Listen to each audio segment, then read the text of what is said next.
Yeah, hi, I'm Bob Grinstead. This is my shop. It's not real big, but does everything I want it to do. So I'm not looking for more space. I'm always looking for more tools, but never more space. I turn on a shopsmith. I really don't have a large lathe. I say large, you know, this is a 16 by 34, I think, lathe, a 2-horse. This is one of their newer models. This is a Power Pro. I've been a member of the club since I think 2018 or 2019, and really enjoyed it and learning a lot. But anyway, this is my horse. This is where I stay all the time. I don't do a lot of table work anymore, table saw work anymore. I do a lot of welding, but I have a 2-horse motor here and variable speed, so you can do nearly anything that you want or would like to do. There are some drawbacks to this, and everybody's always heard about their drawbacks, but for the people that have a shopsmith, I think it's great. You can move it, it's light enough, you can roll it out, put it in your pickup, go somewhere, do whatever you want, and take it where you want to go. Sometimes I move it outside the garage. I'm in a 3-car garage, but I'm in the 2-car side, and most or nearly everything is. But anyway, sometimes I roll it out in front of the garage door and turn out there, and it's nice and cool and good weather. But let me talk about the shopsmith a minute. I have added a few things here. I've got a tool thing here, another little shelf. I made several of the tool, what do you call them? Anyway, I made several different ones of those. But it has a 5/8 inch shaft, and the tailstock is a little weak. It's aluminum, and it's just a little bit weak, so I have improved it. The tailstock I have improved with this. It comes on and off. So this thing comes out of here, and put different attachments in there. But that's normally what I'm turning big stuff with, is this tailstock. And since that's a 5/8, I have made an adapter that will convert that 5/8 to a 1-inch spindle. So it's a, I guess you call it a 3-point hookup. But anyway, he's got support here for the bearing and this one, and a support out here for this bearing, and it all tightens down. So put that on there. I'm gonna pull it back up here in a minute. And then you can put a regular chuck on it. But it's a 1-inch, 8th thread chuck, 8-inch chuck. And that's not going anywhere. You're not gonna bend it. And with a 2-horse motor, this is perfect. I don't have any problem with it. I did buy one of the universal tool rest. I like that because it's heavier. And of course I made a new arm. I didn't like their arm. I broke it twice. I broke the spindle twice too. I bent it twice. Second time it's like a $150 item. Second time I straightened it back out with a hammer. And so now I'm not gonna bend it.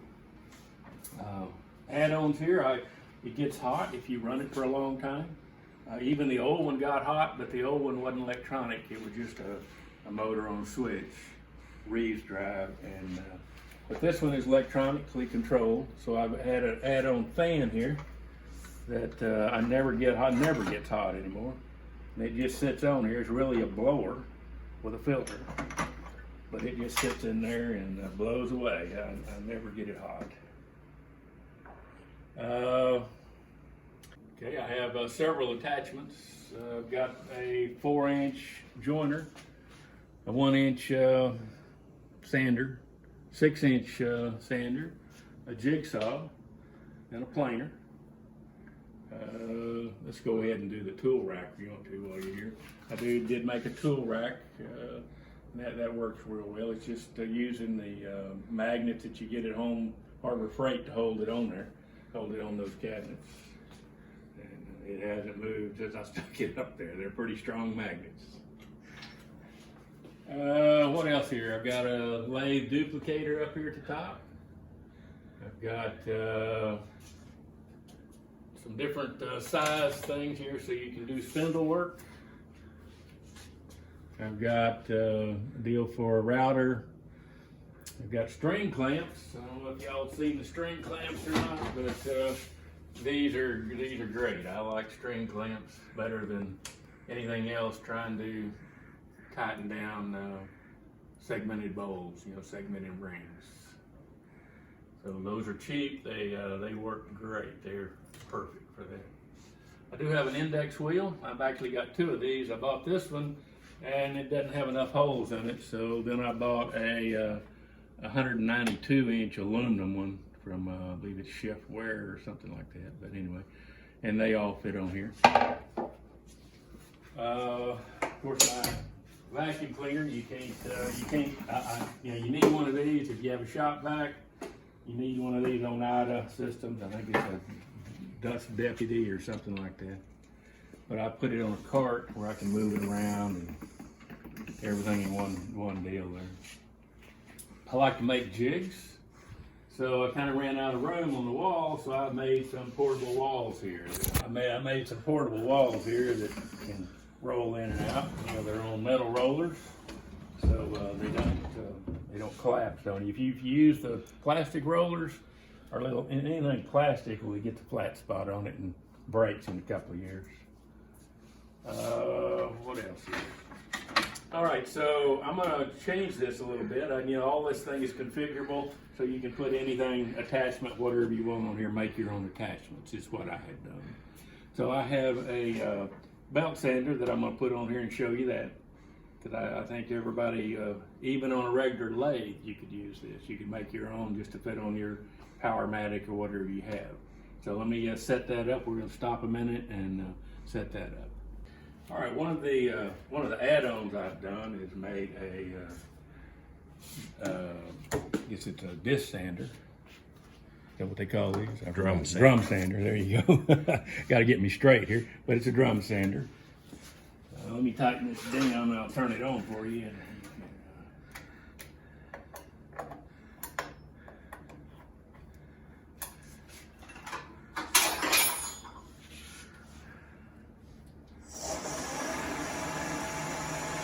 And this thing, of course, moves, up and down. You can adjust it. Have a dust collector system made out of a piece of PVC that's heated and expanded. You just heat it up with a heat gun, make it whatever size you want. So it just sits in here. It picks up every bit of dust. There's no dust flying around anywhere. So it does a real good job. And then these are all adjustable. You can raise either side or however you want it, the tension on it. The reels themselves, these things are made out of 4-inch PVC. So I really made the ends, just a stopper in both ends, something that'll fit on here, and then I have a metal fitting for a 5/8-inch drive on this end.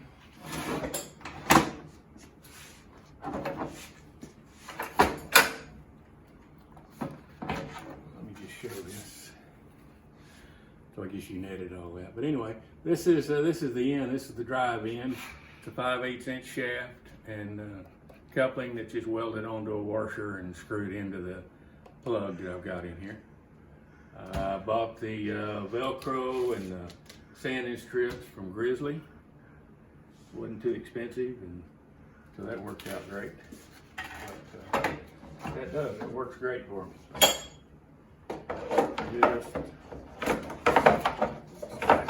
Just like that. Oops. Put it back in here together.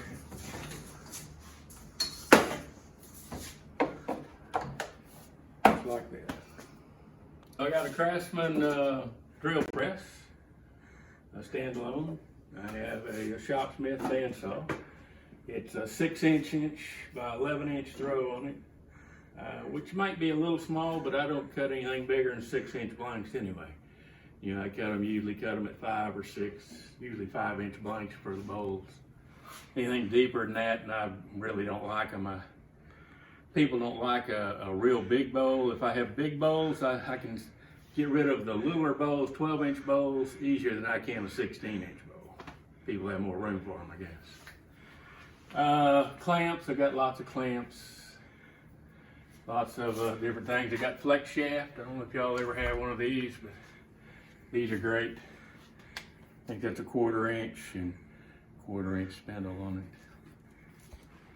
it. Sharpening tools. I made my own Wolverine jig here so I can move it in or out wherever I want it. Put the tool in here. Let me get a tool. This thing here. The only thing that matters, this doesn't matter, this angle here doesn't really matter. The only thing that matters is the angle of where it hits the tool. So I can put that other little piece I had. What do I do with it? Yeah, here we go. Normally this is where I set it up for a 2 inch for a spindle gouge. I mean a bowl gouge, 55 degree Ellsworth grind. And then I can put that in there and I can get a 37 degree for a detail gouge. And that's my grinder. This is some oak bowl storage that I had. These are ready to turn. They've been out here since about a year, so I'm ready to turn them. I do have a lot of different pieces that I have in here that I make different things with. I don't like them less than 2 inches, so this is almost useless to me. But I'd make something a platter or maybe even spindles. I mean finials out of that. I've tried soaking stuff in alcohol.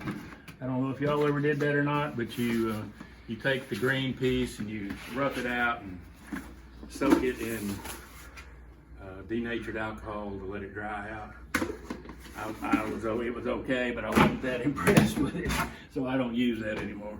What I use is the anchor seal, and I let it sit. So I rough them out, cut them green, rough them out, and put the anchor seal on them. What's on the wall behind you? This is my air conditioner out here. It works pretty good. It's a 1.5 ton for a 3-car garage, but with no insulation in here. So it's really undersized. It could probably be a 2, and then it would be fine. But with no insulation, it doesn't quite keep up out here. Under that, I've got storage for bowls. I've got a lot of bowls roughed out, ready to turn, or will be. Some of these were in the 4 of this year. I think that was probably the last one. No, there's a 5 and M. But so I like to rough them out and have them ready to turn. Okay. The white oak, I have several white oak. I got I don't know if it's live oak or what it is. It has pretty grain in it, but it's not colorful enough. I think the light color doesn't make a pretty bowl. So I decided to start fuming them. And what you do is you use ammonia, a little bowl of ammonia in a box or in some sealed container. I just happen to have a box here with a lid on it. So I set the bowl down in there with the ammonia. I set something to hold the bowl up and put the bowl on here, close the lid, and leave it for 48 hours. And then you end up with a brown bowl, and it's pretty. A whole lot. Most of the bigger pieces are already cut up. I do have some here that are sitting. You know, I hate for it to sit here because even though I've got it coated with anchor seal, it still cracks. But I see right here is a bit nice crotch piece. Different pieces, different kind. I really don't like cedar because it cracks too much. It really cracks them. Over here I made a sawmill. I didn't want to go out and buy one. So I made a sawmill that slides back and forth and raises up and down. And I've got an 18-inch electric chainsaw in it. I don't like the gas ones. They never run when I want to use them. So I like the electric. Put a drill on here and run this thing up whatever height you want. Cut it. If it's if it doesn't cut enough, like I said, I got an 18-inch chainsaw, but you're only cutting 14 inches maybe. So if it's not big enough, then I cut one side and move this thing to the other side and cut it again. So I can make 2 slices down that same trunk, and the trunk never moves. And this thing's light enough that you can pick it up and move it. This is, you put a wrench on this and you can crank it and keep a constant tension on the saw as it goes through. It all sits on the trailer. I don't have to move the wood. I don't have to move anything. I just back it in here and set it up, and away I go. Then I use a bandsaw to round them out. I cut them in usually in 5-inch blanks, 5 or 6. But like I said, the bandsaw is only a 6-inch, so I like a 5-inch blank, and then I can round them out on the bandsaw, and works great. Turn them out, all green wood.